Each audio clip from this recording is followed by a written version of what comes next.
আর বুঝছো? তা পথচারীরা যাচ্ছে আর বলতেছে কি ব্যাপার, কাঁদো কেন, কাঁদো কেন, কি হয়েছে তোমার? বলে আমার প্রিয় কুকুরটা তো আর চলতে পারতেছে না। তো বলতেছে কেন? বলে খুব ক্ষুধা লেগেছে, হাঁটতে হাঁটতে ক্ষুধা লেগেছে। আমার তো ক্ষুধা লাগছিল, আমি কিছু খাই নিয়েছি, এই জন্য আমার অত ক্ষুধা নাই। তো কুকুরটা ক্ষুধার জন্য চলতে পারতেছে না, তো খাবার দে না, বলবে না, খাইতে দাও। এই যে পাশেই তো তোমার দোকান আছে, খাবার এনে দাও, রুটি মুটি এনে দাও। রুটি তো আমার ব্যাগের মধ্যেই আছে।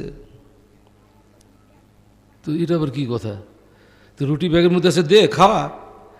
আরে মিয়া সাহেব তুমি কিছুই বোঝো নাই, আরে রুটি দিতে গেলে তো পয়সা লাগবে রে, কানতে তো পয়সা লাগে না। বুঝতে পারতেছি এই লোকে কি বলে।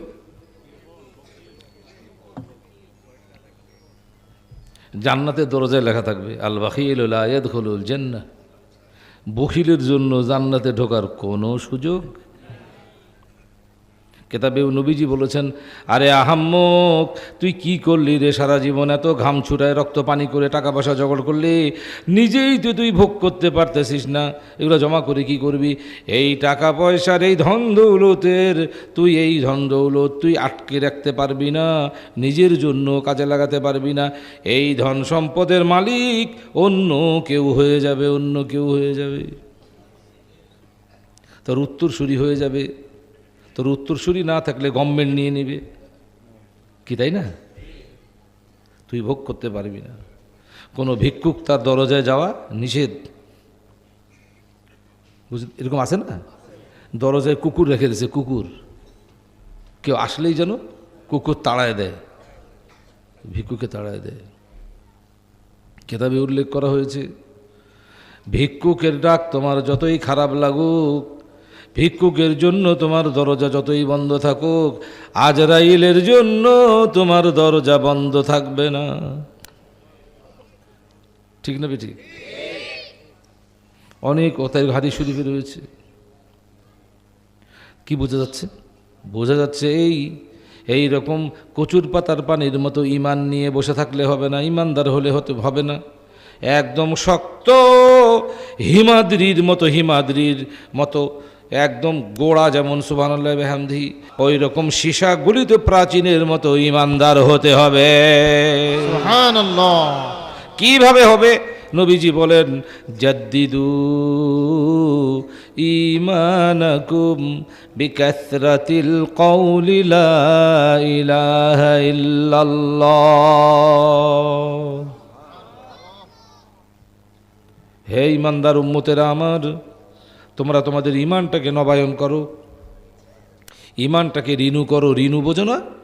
নবায়ন করো, রিনু করো, তাজদীদ করো, নতুনত্ব প্রদান করো, পাওয়ার দাও। সুবহানাল্লাহ বিহামদিহি। কেমনে পাওয়ার দিবা? বেশি বেশি করে আমি আল্লাহ পাকের নাম উচ্চারণ করতে থাকো, লা ইলাহা ইল্লাল্লাহ, লা ইলাহা ইল্লাল্লাহ, লা ইলাহা ইল্লাল্লাহ, লা ইলাহা ইল্লাল্লাহ। এটাই করতে বলা হয়েছে বাপ। কি ভুল করা হয়েছে? আমরা ভুল করেছি? মরহুম হুজুর ভুল করেছিলেন, উনার হুজুর ভুল করেছিলেন, উনার হুজুর ভুল করেছিলেন, উনার হুজুর ভুল করেছিলেন, উনার হুজুর ভুল করেছিলেন, উনার হুজুর ভুল করেছিলেন।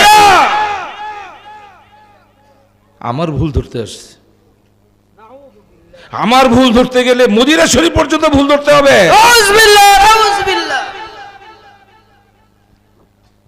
কি অন্যায় বলছি? আমরা কি উড়িয়ে এসে জুড়ে বসেছি নাকি?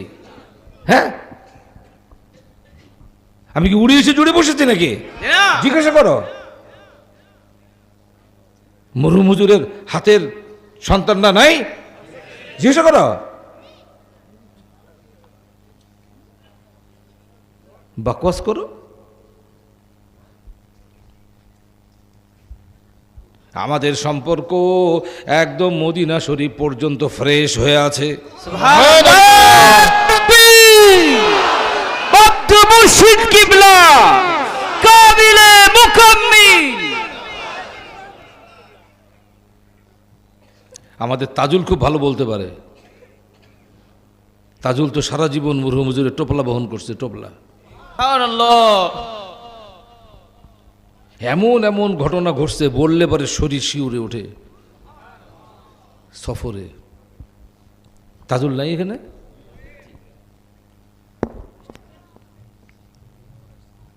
আচ্ছা। অতএব ভুল নির্দেশ দেওয়া হয়নি বাপ। অন্য কারো কথায় তোমরা কি প্ররোচিত হবে? অন্য কারো কথায় তোমরা কান গরম করবে?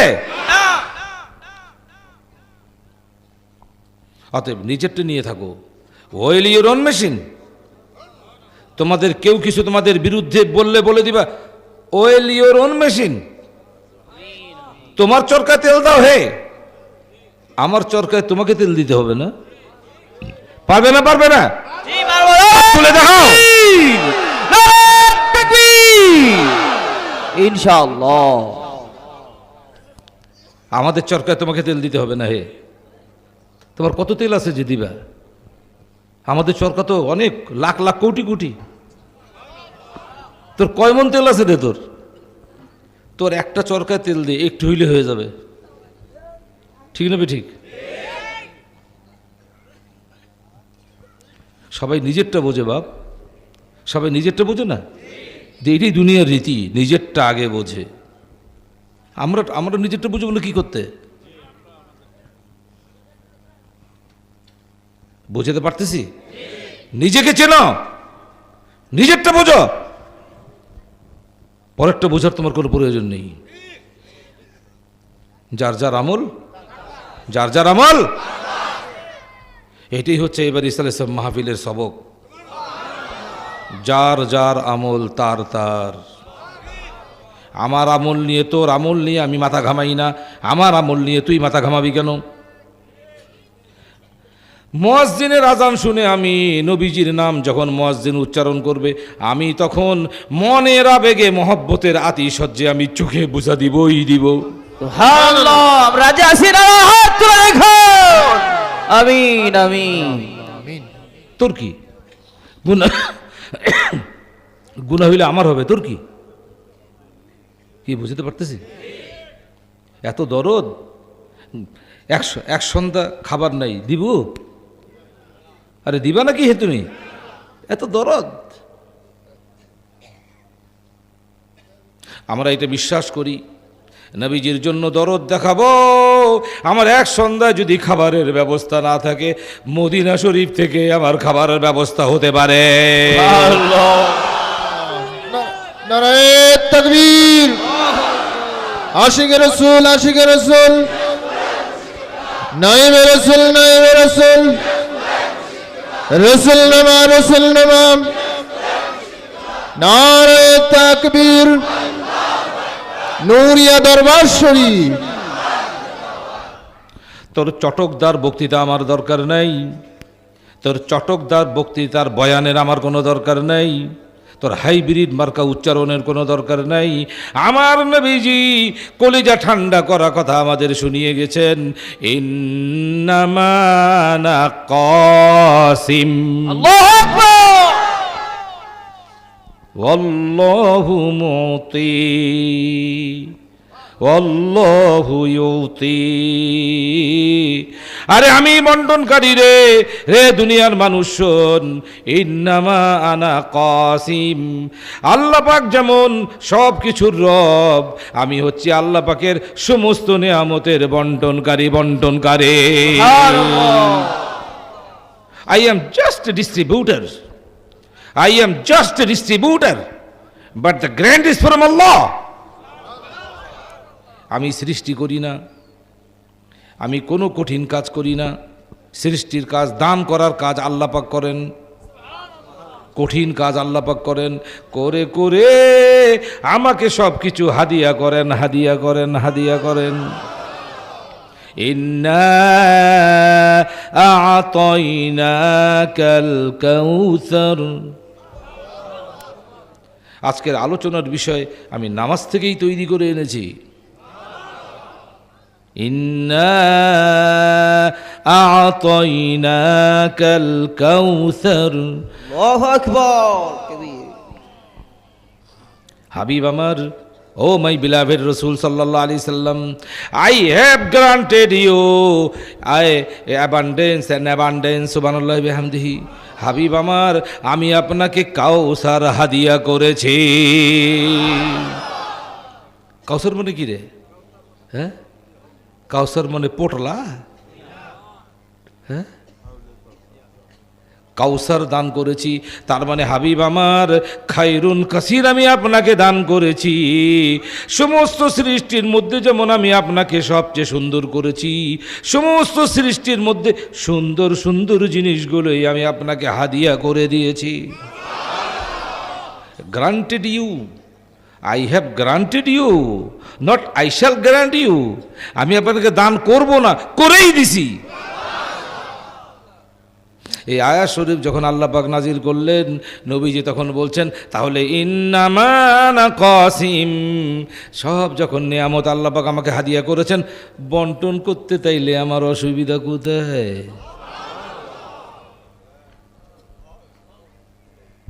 তোমাদের ব্যাখ্যা আমাদের ব্যাখ্যা এক নয়, আমরা আহলে দিলওয়ালা মানুষ। সুবহানাল্লাহ, আল্লাহু আকবার।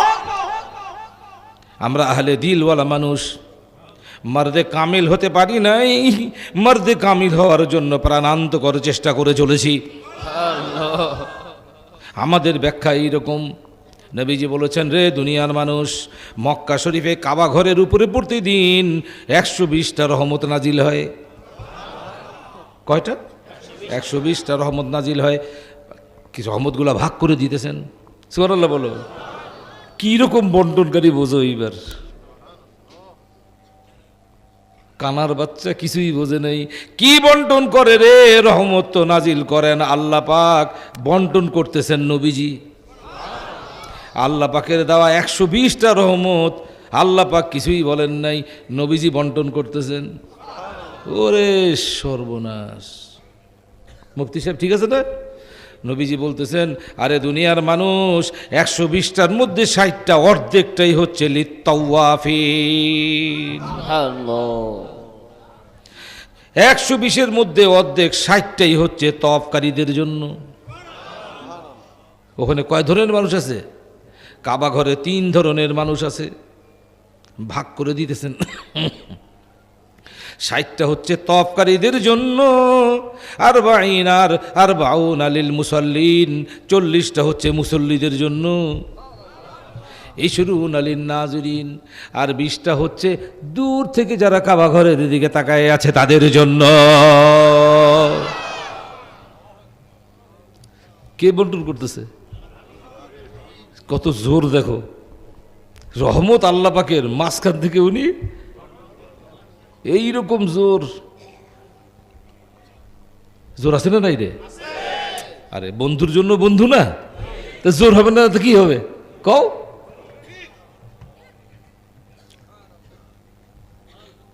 এখানকার ডিসি মিসি আমাকে চেনে? আমি যদি প্রিন্সিপাল সাহেবের সঙ্গে যাই তা আমাকে চিনবে না? তা কথা বোঝো নেই? প্রিন্সিপাল সাহেব নেই, উনাকে কে চেনে না কও? কথা বলে না কেন? একটা উদাহরণ দিতেছি, উনাকে তো সবাই চেনে, প্রতিষ্ঠানের প্রধান, চেনে না? তা আমি তো উনাকে ধরছি। সুবহানাল্লাহ বিহামদি।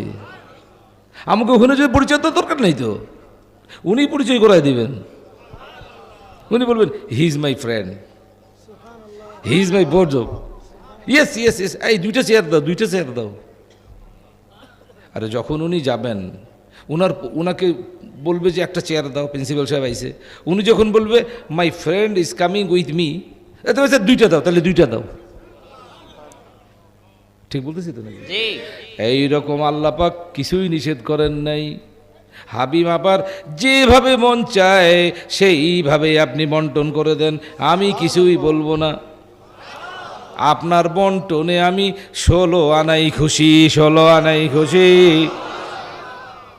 এই যে বন্টন করতেছেন, আবু বকর সিদ্দিক রাদিয়াল্লাহু আনহু আপনি জান্নাতি, ফারুক আজম জান্নাতি, ওসমান গনি জান্নাতি, জান্নাতি জান্নাতি জান্নাতি জান্নাতি, আল হাসান ওয়াল হুসাইন সাইয়্যিদা শাবাবি আহলিল জান্নাহ। আমার কলিজার টুকরা নাতি 2 জন শুধু জান্নাতি না রে, জান্নাতি যুবকদের সরদার। নারে তাকবীর! আল্লাহ বলছে নাকি? কে বন্টন করতেছে বোঝো না? আরে বাপ খুশি হও, আমাদের জন্য আজ হোক কাল হোক পরশু হোক তরশু হোক একটুখানি বন্টন আমাদের ভাগ্যেও জুটবে।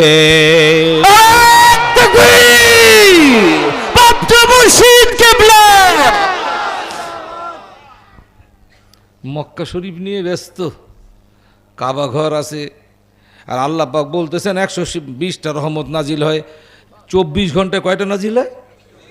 আরে 24 ঘন্টায় 120টা রহমত নাজিল হয়।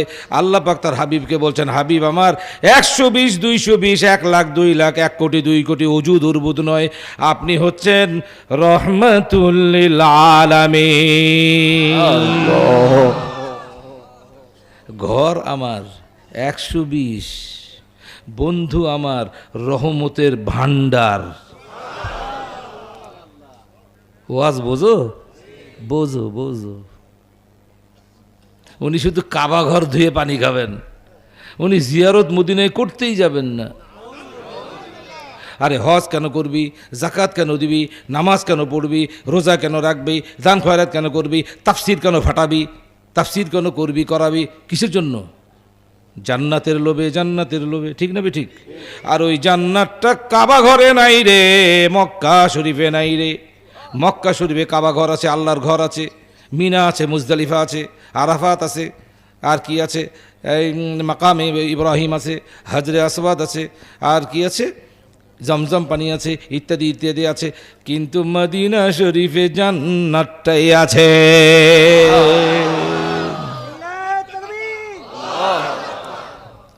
যার জন্য তোর এত ইবাদত বন্দেগি, এত কিছু তোর সাধনা, মূল জিনিসটাই তো জান্নাতে নবীজি ধরে রেখেছেন। ওইখানে যাবি না, টোপলা নিয়ে ফিরে আসবি, টোপলা ধুয়ে পানি খা। তোর টোপলায় তো সারপোকা ভরা আছে রে, পানির সাথে সারপোকা বেড়ে চলে যাবে, বুঝিস? তাই করবে নাকি বাপ? মক্কার সাথে ফিরে আসবে নাকি বাপ? না না, তা করো না, এরকম ভুল করো না, ওদের মতো ওই রকম ভুল আমরা করব না। মদিনা শরীফে যে কেঁদে কেঁদে নবীজিকে সালাম দিব। বুঝতে পারতেছি?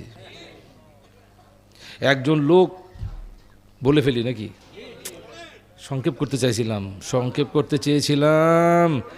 I am very sorry. একজন গ্রাম্য আরব মানে গেঁয়ো লোক, আমরা বলি না, ক্ষেত থেকে আসছে, ক্ষেতের লোক, গ্রাম্য লোক, সহজ সরল মানুষ, হঠাৎ কোত্থেকে আসছে, রওজা শরীফের কাছে এসে কেঁদে কেঁদে উনি বলতেছেন, হে আল্লাহ পাকের রসুল সাল্লাল্লাহু আলাইহি সাল্লাম, কোরআন শরীফ পড়তে পড়তে কোরআন শরীফের মধ্যে একটা আয়াত শরীফ নাজিল পড়ে ফেললাম আজকে আমি। সেখানে আল্লাহ পাক আমাকে বলেছেন, রে দুনিয়ার গুনাহগারেরা, একটা কাজ কর, গুনাহ যদি মাফ করাইতে চাইস তাইলে একটা কাজ কর, আমার হাবিবের নূরানি দরবার শরীফ, উনার কাছে যে হাজির হ। জাউকা ফাস্তাগফিরুল্লাহ। হাবিব আমার, আপনি বলে দেন, দুনিয়ার কোন গুনাহগার মানুষ যদি তার গুনাহ মাফ করাইতে চায়, জাউকা, সেজন্য আপনার কাছে চলে আসে। কোরআন শরীফে নাই? চামচিকার বাচ্চা রে, এটা আয়াতে ভরা আছে নাকি? চামচিকে ভরা আছে নাকি? বলতে হবে, তাফসির করতে হবে চামচিকা দিয়ে। সূর্য উঠলে চামচিকা তাকায় কেন? চোখের 12টা বেজে যাবে, চোখের, সূর্যের কিছুই হবে না। সুবহানাল্লাহ বলো। আরে সূর্যের এত চোট, এত তাপ, চতুর্থ আসমানে সূর্য থাকে, ওইখান থেকে সূর্যের অবদানের কারণে ছোট্ট একটা আয়না, এক টাকার কয়েনের মতো আয়নার মধ্যে গোটা সূর্য এসে ধরা পড়ে, ঠিক না ঠিক? অত বড় পাহাড় সূর্যকে ধারণ করতে পারে না, ছোট্ট পকেটের মধ্যে থাকা আয়নাটা অত বড় সূর্য, পৃথিবী থেকে কত গুণ বড়।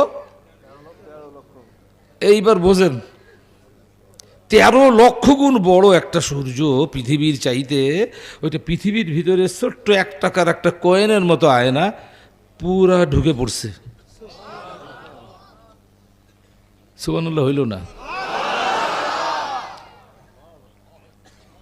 সুবহানাল্লাহ আসতে বললে কি আমার গবেষণার মান হবে?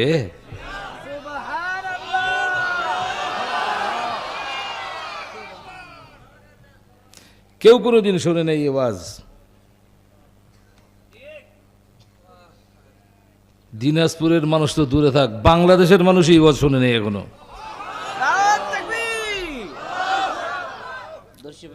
اللهم صل على سيدنا مولانا رسول الله وعلى آل سيدنا। 13 লক্ষ গুণ বড় সূর্য তোমার ছোট্ট একটা আয়নার মধ্যে এসে ধরা পড়েছে। সূর্য যখন মাথার উপর, সূর্য তো সবসময় একই রকম থাকে। চাঁদ মাসের মধ্যরাতে বড় ফুল মুন না, কিন্তু সূর্য কি এরকম ফুল মুন হাফ মুন হয়? সূর্য কখনো ফুল সান হাফ সান হয় না, অলওয়েজ কনস্ট্যান্ট। সূর্যের দিকে তুমি তোমার আয়নাটা ধরো, ছোট্ট একটা আয়নার মধ্যে 13 লক্ষ গুণ সূর্য এমনভাবে তার উপস্থিতির কারণে তোমার আয়নার মধ্যে ধরা পড়েছে, আয়নার কাঁচটাকেও গ্লাসটাকেও গরম করে ছেড়ে দিচ্ছে। Not is it? চিন্তা করো, তোমার কাঁচটাকে আয়নাটাকে গরম করে দিচ্ছে। বালতির মধ্যে পানি রাখো, রোদের মধ্যে পানিটাও গরম হয়ে যাবে। আসে কোথায়? 4র্থ আসমানে। আরে চাঁদটা তো এইখানে রে, চাঁদটা তো 1ম আসমানের নিচে ঝুলতেছে, হ্যাঙ্গিং। চাঁদ চেইন দিয়ে ঝুলানো আছে, ঝুলানো। মানুষ ওখানে যেতেছে, শোনো নাই? কিন্তু কোনদিন শুনছো নাকি সূর্যের দেশে মানুষ গেছে? যাওয়ার চেষ্টা কর, তুই এর ডবল সূর্য হয়ে যাবি।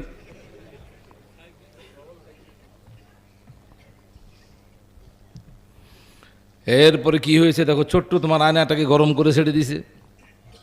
এখন প্রশ্ন হচ্ছে, সূর্যটা কি ওই তোমার আয়নাটা কি সূর্য হয়ে গেল? সূর্যটা কি আয়না হয়ে গেল? সূর্য সূর্যের জায়গায় আছে রে, আয়না আয়নার জায়গায় আছে। আয়নাটাও সূর্য হয় নাই, সূর্যটাও আয়না হয় নাই রে। আল্লাহ পাক হাদিস শরীফের মধ্যে এসেছে, আল্লাহ পাকের কোনো মানুষ যখন আল্লাহ পাকের নেককার মানুষ হয়ে যায়, আহলে দিলওয়ালা মানুষ হয়ে যায়, তখন কি হয়ে যায়? আল্লাহ পাকের পক্ষ থেকে তার মধ্যে এমন শক্তি ক্রিয়া করে, সে আল্লাহ হয়ে যায় না, আল্লাহ থেকে দূরেও থাকে না। সুবহানাল্লাহ বিহামদিহি। বান্দা কখনো আল্লাহ হয় না, আল্লাহ কখনো বান্দা হন না, কিন্তু সূর্যের ওই কিরণের মতো এই কাঁচটাকে এমনভাবে গরম করে দেয়। আরে পানিটা কি আগুন? আগুনের উপরে রাখো, ফুটাও, বয়েল করো, পানিটা এইরকম হবে আগুনের মতো। আগুন শরীরে রাখলে যেমন চামড়া পড়ে, গরম পানি রাখলেও চামড়া পুড়বে। পানিটা কি আগুন হয়েছে? আগুনটা কি পানি হয়েছে? কিন্তু আগুনের এত পাওয়ার, হাড়ির তলা ভেদ করে মাঝখানে একটা শক্তিশালী মিডিয়া ছিল, পর্দা ছিল, পর্দা মর্দা ভেদ করে তার হিট এমনভাবে পানির ভিতরে ঢুকাই দিছে, পানিটাই হয়ে গেছে আগুন। আরে বান্দা আল্লাহ হয়ে যায় না, আল্লাহও বান্দা হয়ে যান না। কিন্তু আল্লাহ পাক বলছেন, কেউ যখন তার অন্তরটাকে আমার জিকির দিয়ে কভার করে ফেলে, তখন ওই বান্দাটা আমার এমন কাছের, আমার এমন প্রিয় হয়ে যান যে আমার তার হাতটা হয়ে যায় আমার হাত। ওই হাত দিয়ে সে ধরে, তার পাটা হয়ে যায় আমার পা, যে পা দিয়ে সে চলে। তার চোখ হয়ে যায় আমার চোখ, যে চোখ দিয়ে সে দেখে। তার কানটা হয়ে যায় আমার কান, যে কান দিয়ে সে শোনে। এটা সাধারণ একজন উম্মতের কথা বলা হয়েছে। আর যিনি হাবিবুল্লাহ, উনার অঙ্গ প্রত্যঙ্গে কেমন পাওয়ার হবে!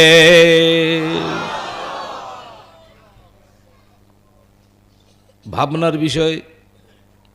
যুগে যুগে এরকম হয়েছে, হয়েছে, হচ্ছে, হতেই থাকবে। অস্বীকারী কাট্টা কাফের হয়ে দুনিয়া থেকে বিদায় নিতে হবে, যেই হোক না কেন।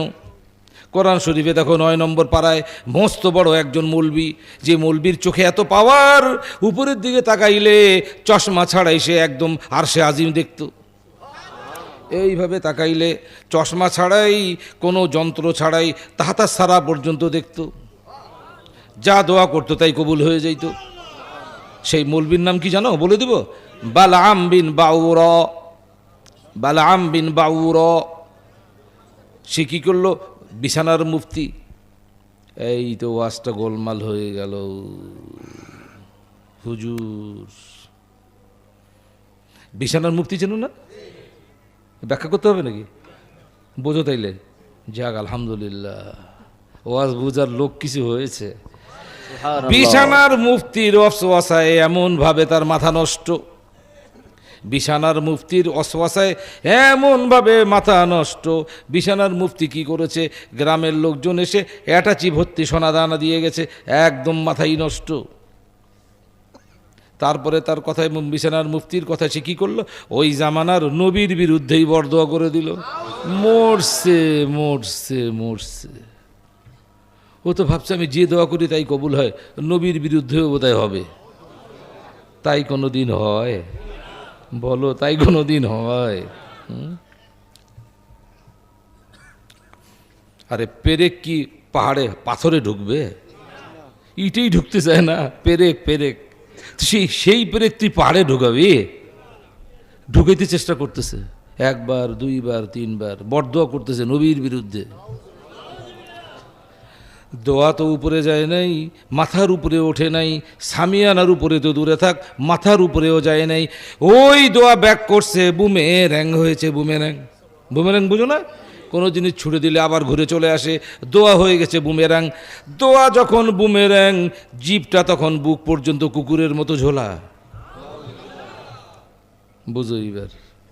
কুকুর দেখো না, সে গ্রীষ্মকাল কি শীতকাল খালি জিভ বের করে আর টপ টপ করে লোল, লোল বলো না কি বলো? লালা, স্যালিভা, ইংরেজিতে বলে স্যালিভা, টপ টপ করে পড়তে থাকে। কোনো কাজ করে নেই, খামাখা হাঁপাইতেছে। আল্লাহ পাক বলছে, অত বড় মৌলবি, ইসমে আজম জানতো ওই মৌলবি বালআম বিন বাউর। আল্লাহ পাক বলছেন, ফামাসালুহু কামাসালিল কালব ইন তাহমিল আলাইহি ইয়ালহাস আও তাতরুকুহু ইয়ালহাস। আরে ওই বালআম বিন বাউর, ওর উদাহরণ হচ্ছে কুকুর। কুকুর বোঝো এবার? আর বলছো হুজুর খালি গাইল দেয়, আল্লাহ তো গাইল দিতেছে রে, কি করবি? গুলি করে দেয় আল্লাহ পাককে, গুলি করে দেয়। আল্লাহকে ধরে নিয়ে এসে জেলখানায় বন্দি কর। তোরা তো পারিস, চাঁদের দেশের লোক নিয়ে এসে জেলখানায় বন্দি করতে পারিস। ওয়াজ বোঝেন? বোঝেন? যাজ্ঞে বাপ, এই কথাগুলো বলার উদ্দেশ্য হচ্ছে এই, অন্তরটাকে এমনভাবে আয়নার মতো পরিষ্কার করে নিতে হবে রে। 13 লক্ষ গুণ বড় অতটুকু আয়নার মধ্যে যদি ধরা যায়, পড়া যায়, গরম করা যায়, সুবহানাল্লাহ বিহামদিহি, সারা জাহানের জগৎ সমূহের যিনি রহমত, তাকেও বক্ষে ধারণ করা সম্ভব।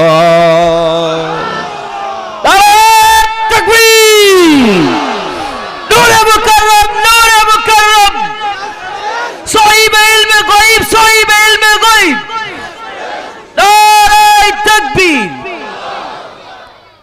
मन्ना गुंजम दर जमीनो आसमां, लेके गुंजम दर कुलूबे मोमिना। রে দুনিয়াবাসী শোনো, আমি আল্লাহ পাকের, আমার সৃষ্টি করা আসমান জমিন কোথাও আমার জায়গা হয় না, কিন্তু আমার মোমেন ব্যক্তির অন্তরে আমি আল্লাহ পাকের জায়গা হয়ে যায়। বুঝতে হবে। আরশে আজিম, আরশে আজিমের কথা আল্লাহ পাক বলেন নাই? আসমান জমিন আরে কোনো সৃষ্টি মাখলুকের কাছে আমার জায়গা হয় না, আরশে আজিমও তার ভিতরে অন্তর্ভুক্ত। কিন্তু মোমেন ব্যক্তির ছোট্ট অন্তরের মধ্যে আমার জাগা হয়ে যায়। বোঝা গেল লক্ষ কোটি আরশে আজিমের চাইতে ইমানদারের সুন্দর পরিষ্কার আয়নার মতো ইমানদারের মনটার মর্যাদা আরো অনেক বেশি। যেহেতু আল্লাহ পাক ইমানদার ব্যক্তির কলবের কথা বলেছেন, সুবহানাল্লাহ বিহামদি। সানাউল্লাহ পানিপাতি বলেন, আরে আল্লাহ পাক যে আমাদেরকে অন্তর দিয়েছেন, কলব দিয়েছেন, ওইটা কতটুকু? মসুরির ডাইলের মতো, মসুরির ডাইলের দানা। মসুরির ডাল চেনে? কে চেনে না? ফুটবলের মতো ছোট্ট একটা মসুরির দানা। আরে আগের ওয়াজটা বুঝে থাকলে এটা খুব সহজ। 13 লক্ষ গুণ কয়েনের মতো আয়না। বুঝতে পারতেছি? আল্লাহ পাক রব্বুল আলামিন নিজেই আল্লাহ পাক বলতেছেন হাদিসে কুদসি শরীফ, কোন সৃষ্টির মধ্যে আমার জায়গা হয় না, মুমিন ব্যক্তির অন্তরে আমার জায়গা হয়ে যায়। ওই অন্তর চাই বাপ, আয়নার মতো অন্তর চাই বাপ। ওইটা তো কাঁচ নয় যে চোখ থেকে নামিয়ে মুছে আবার পড়বে। নবীজি বলছেন, লিকুল্লি শাইইন সিকালাতুন ওয়া সিকালাতুল কুলুবি যিকরুল্লাহ। প্রত্যেক জিনিস পরিষ্কার করার একটা বিকল্প ব্যবস্থা আছে। দুনিয়ার মানুষ, আমি তোমাদের বলছি শোনো, তোমাদের অন্তরটা পরিষ্কার করার একমাত্র মাধ্যমের নাম যিকরুল্লাহ। সেটাই করতে বলা হয়েছে বাপ। তোমাদের বলা হয়েছে মাসে একবার, আরও বেশি পারলে প্রতিদিন পারলে ভালো, না পারলে সপ্তাহে একবার, না পারলে 15 দিনে একবার, না পারলে মাসে একবার। বলা হয় নাই? সব ভাইরা একসাথে বসে জিকির করবে, কারণ সবার অন্তরের অবস্থা এক নয়। যার অন্তরের অবস্থা যেমন, যেটা বেশি পাওয়ারফুল, ওইটা স্প্রেড করবে, স্প্রেড করবে, স্প্রেড করবে। মোবাইল যখন করো তখন দেখো একটা রে, দেখছো? একটা রে, একটা রশ্মি। সুবহানাল্লাহি বিহামদিহি। ওই রকম সুবহানাল্লাহি বিহামদিহি নামাজের ব্যাপারটাও তাই হয়েছে। বলা হয়েছে 5 ওয়াক্ত নামাজে আল্লাহ পাক নামাজিদের উপরে রহমত নাজিল করেন, তবে রহমতটা নাজিল হয় ইমামের উপর। আর ইমাম সাহেব যত বেশি সুন্নতের পায়রবি করবেন, তাবেদার হবেন, রহমত তত বেশি করে নাজিল হতে থাকবে। ইমাম যদি হয় বিড়িখোর, দাড়ি যদি হয় মাইক্রোস্কোপিক, এটা প্রিন্সিপাল সাহেব বুঝবে, তুমি তো বুঝবে না। মাইক্রোস্কোপিক বিয়ার্ড বোঝো? হ্যাঁ, আমাদের কিছু কিছু ছবি আছে, ওই 10 বছর আগে দেখতেছি মানে মাইক্রোস্কোপিক, এখনো মাইক্রোস্কোপিক। আমি মাঝে মাঝে একটু ঘাঁটাবার জন্য বলি, আরে সারটার একটু দেইস, ইউরিয়া ফসফেট একটু দেইস। রাগ করো বাপ। আরে না না, এই রাগ করো, এর মধ্যে নেকি পাওয়া যাবে।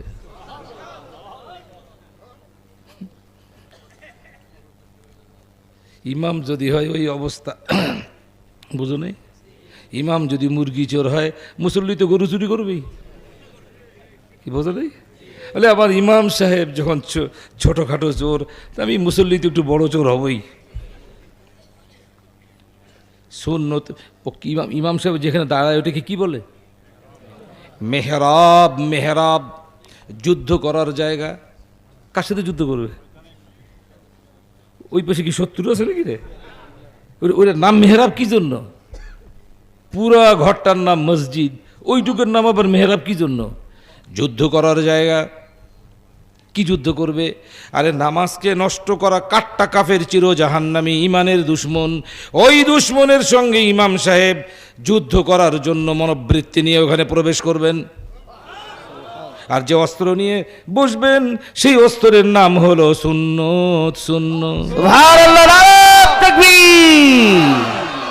সুন্নাতের আলো, তাসাউফের আলো, নুরিয়ার আলো, সুন্নাতের আলো, নুরিয়ার আলো, তাসাউফের আলো, মুর্শিদ কিবলার আলো, আহলে বাইত শরীফের আলো, মুজাদ্দিদ জামানের আলো, যত বেশি সুন্নতের আমল করবেন ইমাম সাহেব, তত বেশি ভুরি ভুরি রহমত, বৃষ্টির মতো রহমত নাজিল হতে থাকবে। ইমাম সাহেবের উপরে পড়ে মোবাইলের মোবাইলের কল যখন করা হয় কাউকে, ঠিক যেভাবে রেটা ছড়াতে থাকে, ইমাম সাহেবের উপরে ওই রহমতটা পড়ে পিছনে যেতে থাকবে, পিছনে যেতে থাকবে, সামনে যাবে না, সামনে যাবে না। এই জন্য ইমাম সাহেবের সামনে দাঁড়ানো জায়েজ নেই। ইমাম সাহেবের সামনে দাঁড়াইলে নামাজের 12টা, বুঝতে পারতেছি, নিচে পড়ে মাথায় পড়ে পিছনের দিকে যাইতে থাকে। যত বেশি রহমত নাজিল হবে ওই ইমাম সাহেবের পিছনে সুন্নতের আশেক নবীজির আশেক ইমাম সাহেবের পিছনে মুক্তাদিরা হবে চরম ধন্য, চরম ধন্য। সুবহানাল্লাহ। রহমত বিচ্ছিরিত হতে থাকবে শেষ মুক্তাদি পর্যন্ত। যত বড়ই কাতার হোক না কেন, রহমত ইমাম সাহেবের উপরে নাজিল হয়। বুঝতে পারতেছি? জানাজার নামাজটা উল্টা, জানাজার নামাজে রহমত নাজিল হয় পিছন দিক থেকে। বাঙালি এখন কি করবে, ইমাম কি পিছনে পাঠিয়ে দিবে নাকি? ওরে বাবা, সেটা তো আরও বিপদ। এই জন্য জানাজার নামাজে কেন, এই জন্য যেহেতু পিছনের কাতার থেকে রহমত নাজিল হয়, এই জন্য জানাজার নামাজে বেশি লোক, বেশি কাতার হওয়া যেন বেশি করে হয়, বেশি রহমত নাজিল হয়। আল্লাহ সুবহানাল্লাহ। এই হলো কারণ। আরও অনেক কারণ আছে, সব বলতে গেলে তো রাত পার হয়ে যাবে, এতটুকুই থাক। সব কথার মূল কথা হচ্ছে অন্তর নিয়ে পড়ে থাকো, অন্তরকে আয়নার মতো পরিষ্কার করার ধান্দায় লেগে থাকো। যার অন্তর আয়নার মতো পরিষ্কার হয় নাই, কোনোদিন হক আর বাতিল পার্থক্য করতে পারবে না। জ্ঞান দিয়ে যদি, বুদ্ধি দিয়ে যদি হক আর বাতিল পার্থক্য করা যাইতো, পৃথিবীর কোনো জ্ঞানী ব্যক্তি কাফের থাকতো না, বেঈমান থাকতো না, সব মুসলমান হয়ে যাইতো। মুসলমানরা যায় ভারতে হিন্দু ডাক্তারকে দেখাইতে, ঠিক বলতেছি তো? হিন্দুস্তানের কোনো রুগী বাংলাদেশে ডাক্তারকে দেখাইতে আসে না? আসে? এইখানকার গুলো দৌড়ে দৌড়ে যায়।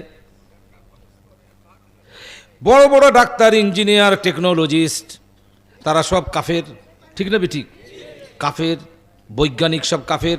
কি বোঝা গেল? আর এই একাডেমিক নলেজের দ্বারা, শিক্ষার গুণে কেউ কোনোদিন হক আর বাতিল পার্থক্য করতে পারবে না। ইমানটা দামি না কুফরিটা দামি? তাই যদি জ্ঞান দিয়ে, যুক্তি দিয়ে, বুদ্ধি দিয়ে, টেকনোলজি দিলে, পাওয়ার দিয়ে যদি বোঝা যাইতো, দুনিয়ার সমস্ত টেকনোলজিস কাফের থাকতো না, ইমানদার হয়ে যাইতো। কিন্তু এখন ইমানদার দেখতেছি কাকে? চোখে দেখে না। বুঝতে পারতেছি? যদিও তার বাপ মা নাম রেখেছে নজর আলী, চোখে কিন্তু একদম গরিব, নিঃস্ব, অসহায়, ইমানদার হয়ে বসে আছে। জান্নাত তাদের পদচুম্বন করার জন্য অপেক্ষায় আছে। এত বড় বড় জ্ঞানী, বুদ্ধিজীবী, ডাক্তার, ইঞ্জিনিয়ার, টেকনোলজিস্ট জাহান্নামের লাকড়ি হওয়ার অপেক্ষায় আছে। না ঠিক বলতেছি তো? আরে ঠিক যদি না হয় তা আয়াত শোনো, তাহলে ঠিক হয়ে যাবে। ইন্না আতাদনা জাহান্নামা লিল কাফিরিনা নুজুলা, নিশ্চয়ই আমি আল্লাহ পাক কাফেরদের আতিথেয়তার জন্য, কাফেরদের মেহমানদারির জন্য জাহান্নাম তৈরি করে রেখেছি। আউযুবিল্লাহ। তাহলে বোঝা যাচ্ছে জ্ঞান দিয়ে, বুদ্ধি দিয়ে, ফতোয়া দিয়ে হক আর বাতিল বোঝা যাবে না। হক আর বাতিল বুঝার জন্য অন্তরটা পরিষ্কার হওয়া শর্ত। বিলাল রাদিয়াল্লাহু আনহু কোনো শিক্ষাই করেন নাই, একাডেমিক কোনো জ্ঞান তার ছিল না। দেখতেও ছিলেন একেবারে কুৎসিত, রংটা একেবারে, অনেক কালো লোক বলে না, আরে আমার রং তো একেবারে মার্কা মারা রং, হাজার সাদা জামা পরি না কেন আমার ট্রেড মার্ক সবাই চিনে ফেলেছে। অনেকে বলেন এরকম, আরে আমার রং তো এইরকম মার্কা মারা।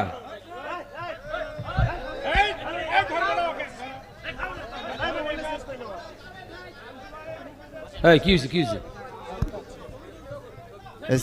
ছবি তোলা যাবে না, ওই মোবাইল চেক করে ডিলিট করে দেন।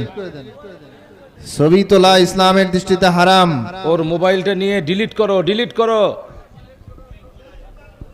বসুন বসুন বসুন মোবাইলটা দিয়ে দেন, ডিলিট করে দেখি। বসেন বসেন। জানে না বাবা, জানে না, জানে না।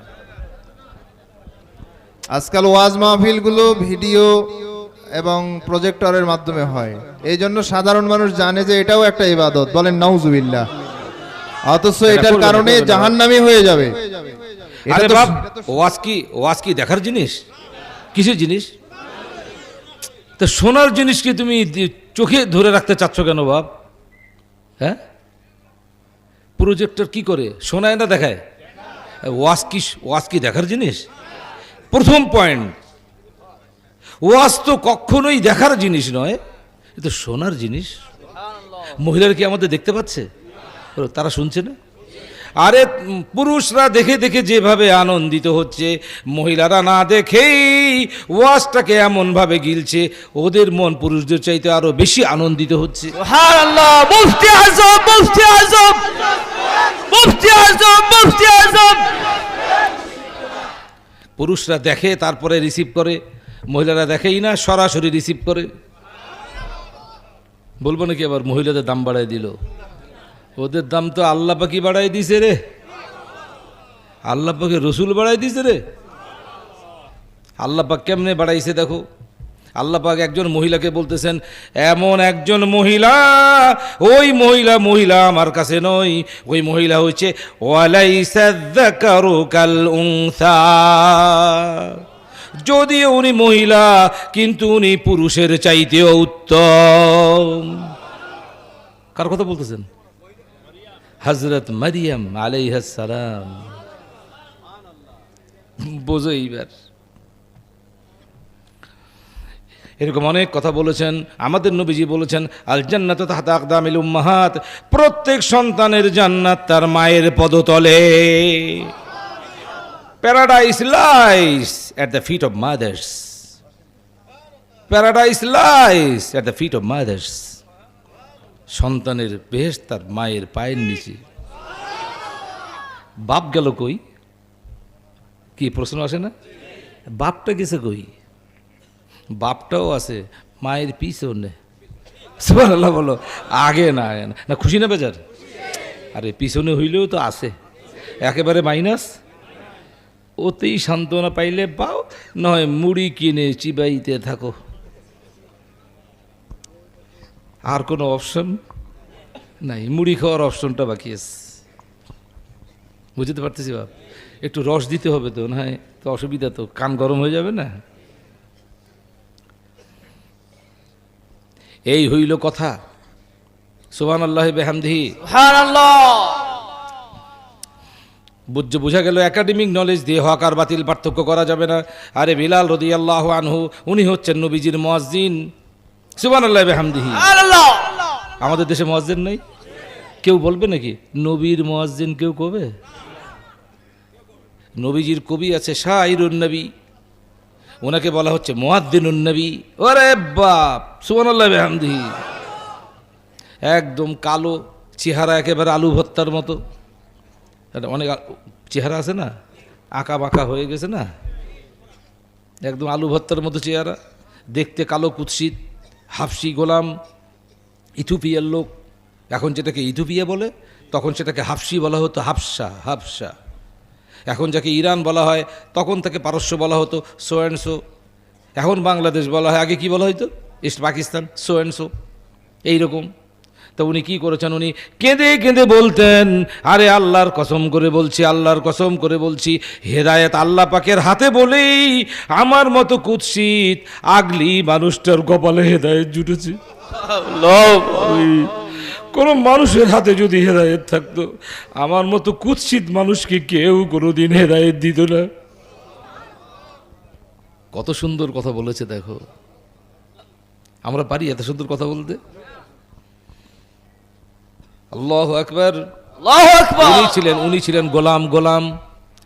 সিদ্দিক আকবর তাকে কিনে নিয়ে এসেছিলেন, দ্বিগুণ দামে, চড়া দামে কিনে নিয়ে এসেছিলেন। কিনে নিয়ে এসে হুজুর পাক সাল্লাল্লাহু আলাইহি সাল্লামের কাছে রেখে দিয়েছেন। হুজুর পাক সাল্লাল্লাহু আলাইহি সাল্লামকে দেখেই উনি বেহুশ হয়ে গেছেন। কে? বিলাল ইবনে রবাহ। ওনার আব্বার নাম হচ্ছে রবাহ।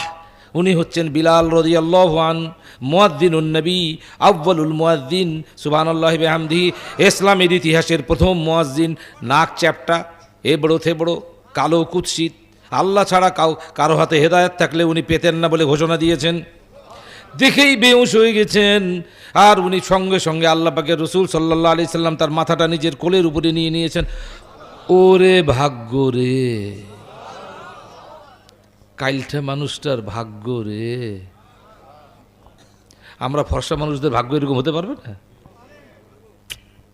হবে না, হবে না রে বাপ। আমরাই বাধা, নবীজির পক্ষ থেকে কোনো বাধা নাই। We are but to him, he is not but to us. নবীজি বাধা নন, আমরাই বাধা। ঠিক বলছি তো? তারপরে উনি আল্লাহ পাকের নবী জিজ্ঞাসা করছেন, সিদ্দিক আকবর, এই তুমি জান্নাত কোত্থেকে খরিদ করে এনেছো? এই জান্নাত তুমি কোত্থেকে খরিদ করে এনেছো?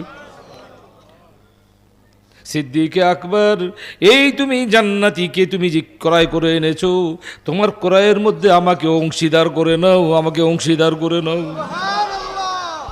সিদ্দিক আকবর বলছেন, ইয়া রাসূলুল্লাহ, ইয়া হাবিবাল্লাহ সাল্লাল্লাহু আলাইহি সাল্লাম, আমি কার আর বিলাল ইবনে রবা কার? আমিও আপনার গুলাম, বিলাল ইবনে রবা উনিও হচ্ছেন আপনার গুলাম। গুলামকে আপনি কেন গোলামের ক্রয় করার মধ্যে, পয়সার মধ্যে, অর্থের মধ্যে আপনি কি জন্য ওখানে হাত বসাইতে যাবেন? আমিও তো আপনার, সেও তো আপনার। ভাবনার বিষয়ে। সুবহানাল্লাহি বিহামদিহি। ওই রকম নেয়ামত, ওই রকম ভাগ্য আমাদের জন্য অপেক্ষা করছে, কিন্তু আমরা ফিটনেস আনতে পারছি না বলেই আমাদের ভাগ্য। দুঃখের বিষয়, আমরা মাহফিলটাই জন্যই করেছি, মদিনা শরীফের যোগ্যতা হাসিল করার জন্য, ওইখানকার নেয়ামত হাসিল করার যোগ্যতা সৃষ্টি করার জন্য এই সালে সব মাহফিলের আয়োজন করা হয়ে থাকে। সুবহানাল্লাহ। আর ওই যোগ্যতা অর্জনের প্রথম শর্ত হচ্ছে কলবি জিকির। এত কথা বলে ফেললাম বাপ, আগ্রহ সৃষ্টি করার জন্য। কষ্ট নাই তো? সব রেসানি, ফাতিহা শরীফ, ইখলাস শরীফ, দরুদ শরীফ, আউযু বিল্লাহি মিনাশ শাইতানির রাজীম, বিসমিল্লাহ, আলহামদুলিল্লাহি রাব্বিল আলামিন, আর-রাহমানির রাহিম, মালিকি ইয়াউমিদ্দিন, সিরাতাল লাযীনা আন'আমতা আলাইহিম, ولم يكن له كفوا أحد. بسم الله الرحمن الرحيم. قل هو الله أحد.